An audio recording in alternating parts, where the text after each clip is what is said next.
जा रहे हो? किधर जा रहे हो? बुड्ढू पे।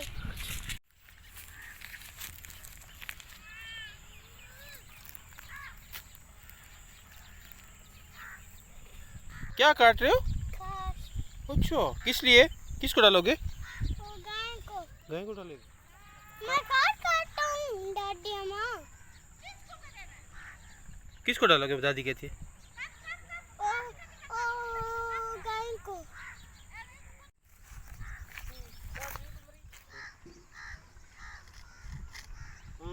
ये रखो उधर, इधर रखो, इधर रखो। चल सर पे।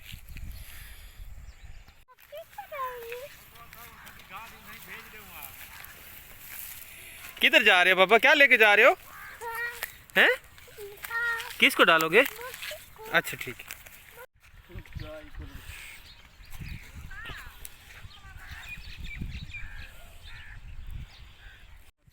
इधर आ जाओ, आ जाओ।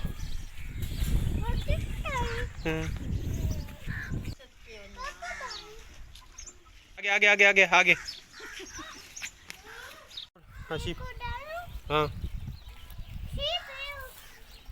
शीप ये। चल अब क्या करने गए थे? क्या प्यास लगी है? पे घास खाने गया था। हाँ। कुछ लोग गई। अच्छा ठीक है।